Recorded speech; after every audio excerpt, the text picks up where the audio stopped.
Fables and Foibles of Wild Abundance, a permaculture homestead and education center in the mountains of western North Carolina.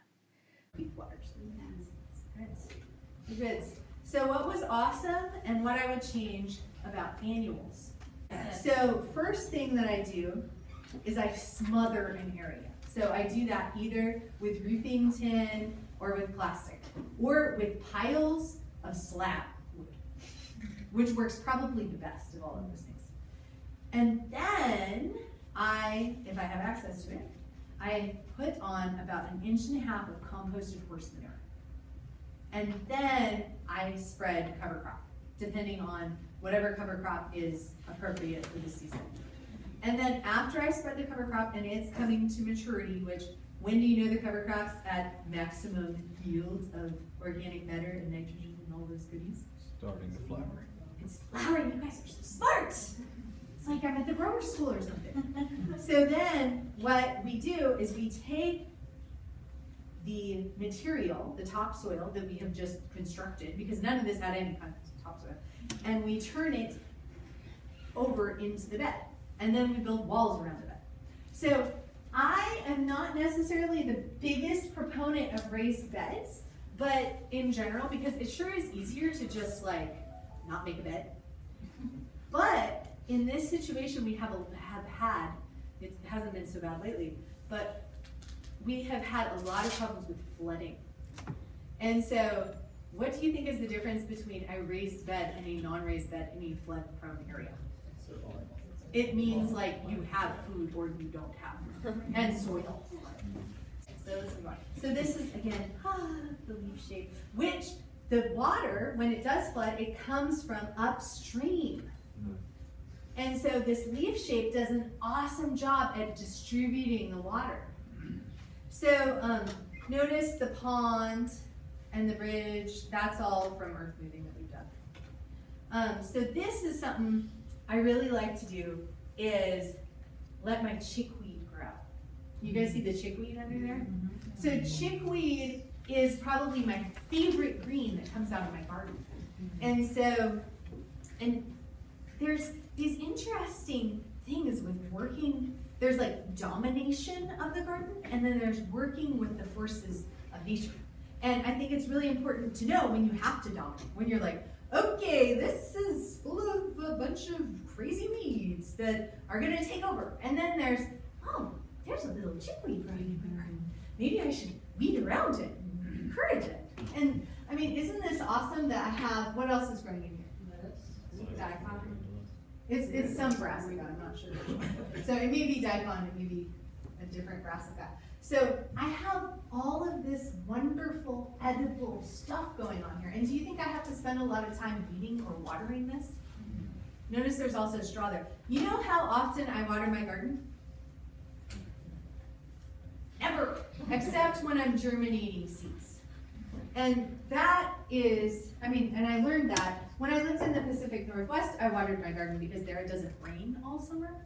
But here, when I would like hang out with my old timer neighbors, I'm like, oh, they don't have any way to water their garden. And so living here, if you have really good timing, and I really believe in gardening with the moon, I think that really helps out timing. You shouldn't have to water very much. And mulching is an amazing thing. But what do you get with mulch? Slugs. Yes. So there's pros and cons to everything. But recently we have acquired these amazing slug eating machines. Ducks. Yes.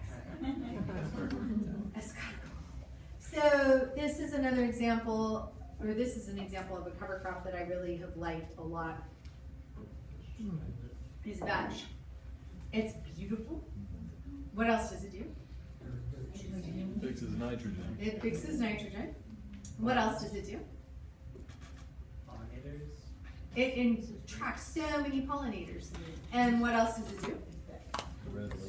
Covers the soil and outcompetes weeds. And how hard is it to get rid of? It's really easy. You just hoe it. It's not a big deal. Whereas, have you tried to get rid of winter rye? If you let it go to seed. What is that? That's hairy vetch. Hairy vetch. And so this is an area, so often I will do some big disturbance. I mean, I'm pretty much done with the big disturbances, but so far in this 5 years, the first few years, no big disturbances while we were trying to figure it out. And then, okay, bring in the track hoe. We're ready for some change. And then, okay, let's plant these things, plant these trees, but then we need to cover the area in between the trees while the trees get big. And so there's a lot of cover crops like this there. This is an area that I was pioneering for a garden bed. Remember how I talked about I would plant my cover crop. So seasonally appropriate cover crop in the summertime. Anyone know what these are? Sorghum and beans. There's- Sorghum on the bottom. So this is actually sorghum Sudan grass, which is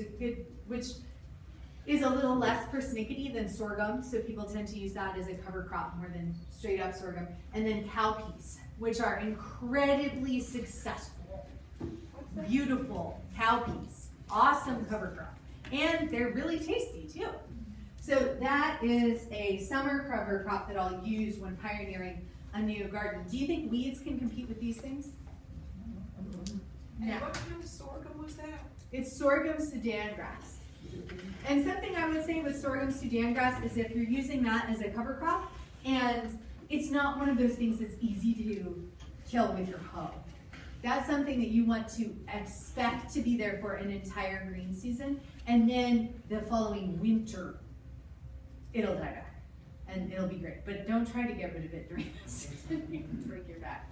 I'm learning from my mistakes. So this is a nice picture of one of the garden beds. These are some tomatoes. That's a method of trellising that I learned when I lived in Spain that is really great for not having blight. And this, I wanted to recommend the speckled Roman tomato.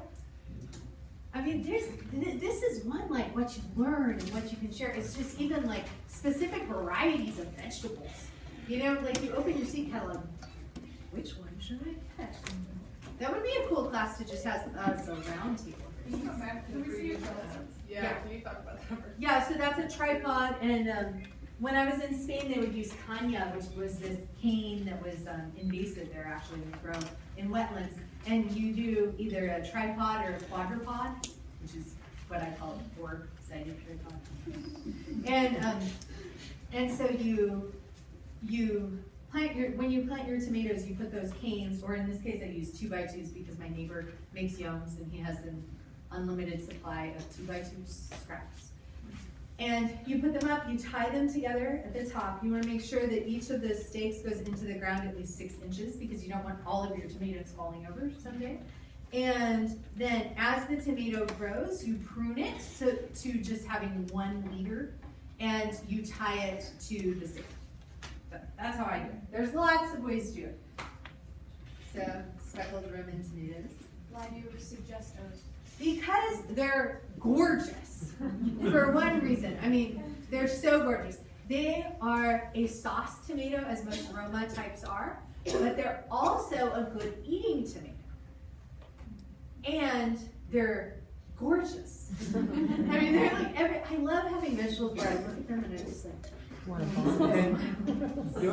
Don't they grow in a good size as well? They get pretty big, if I recall. yeah, they're like Yeah. pretty big sauce. That's like as big as they would get, but they're big as far as sauce tomatoes go. Similar flavor to what? I mean, aroma or? No, they're like, so Romas are mostly, because they're a paste tomato or a sauce tomato, they're kind of dry. If you cut them up and want to eat them on a sandwich, like they're not that great. You could do what they do in Spain and just like rub them on the bread, but that's silly. But these, they're like in between a nice slicer and a paste tomato. So they're great. They're meaty.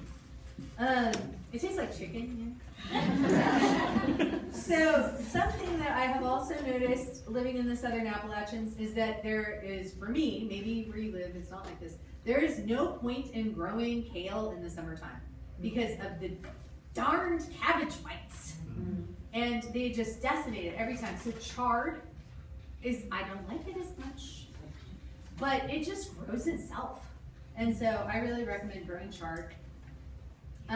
As far as peppers go, in my experience where I live, there's no point in growing big peppers because you get like 2 or 3 per plant, unless you have a greenhouse, which I don't. So we grow little peppers. Milkweed is one of the most successful crops in my garden, and it actually came by itself, and I just love eating the buds so much that I let it take over an entire bed. And I was like, oh, milkweed, let me get that pesky garlic out of your way.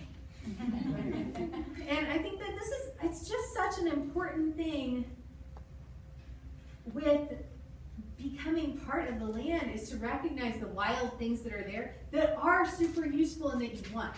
I don't think it's a good idea to not weed it all. If you don't weed it all, you're gonna have major problems. You're not gonna have many vegetables. And I love tomatoes, I love lots of regular vegetables.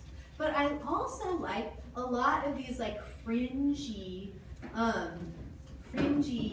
awesome natives, like milkweed, which are so tasty and which you don't normally see. And how nutritious do you think that these natives are compared to these domesticated plants that have been bred for weight for thousands of years? For weight, did you For say? weight. And what makes a vegetable weigh more usually? Water content. So do you want to eat something that's bred for high water content? No. Or do you want to eat something a little more wild? Yeah, and I like a combination, but I really like having milkweed in my garden. You have to cook it. Don't eat it raw or you will mess yourself up. The buds, we have to cook them? Yes, anything on milkweed you want to eat, you have to cook it. It's called milkweed because it has this latex.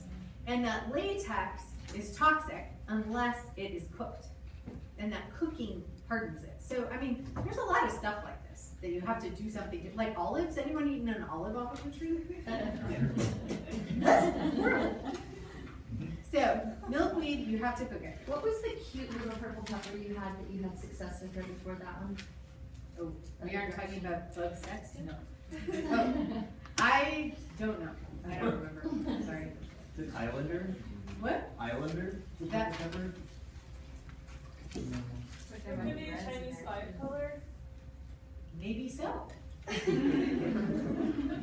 don't know. I don't know, sir. I wasn't the one who started this one, so I unfortunately was like, well, no, it's good. This is one of the biggest things about being on land, is that if there's other people who want to do things, you have to accept what they do. And you have to be like, oh, those are great peppers. And not necessarily be like, what kind of peppers are you planting? I don't know if those are the most successful. You know what I mean? It's really important. Okay, although I probably could ask afterwards. Okay, so bug sex. Yes, we love bug sex, especially when it is. Oh, we found on the milkweed, we found what are they called?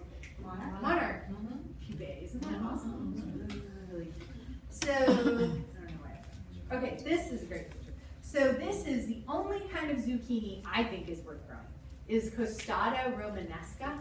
Anyone ever grown that before? You're like, yeah. It's so tasty, and even when it's like huge, it's really tasty. Like it's such a great variety. So I have this slide up here because with my whole no-till obsession, this is something that I think is really important. So I grow the zucchini or whatever bigger plant, bigger summer plant, zucchini, tomato, whatever, that is going to die. I underplant it with cover crop before it's died. Isn't that clever? So I just like move the mulch around. And I mean, my gardening techniques, they work awesome for a fairly high production home school garden. They are not appropriate for commercial gardening. So, this video was made by Wild Abundance, where we teach skills for self-sufficiency, like homesteading, permaculture, woodcraft, wild foods, and tiny house and natural building, all in the beautiful mountains around Asheville, North Carolina. Check out wildabundance.net to learn more about our classes and consultations.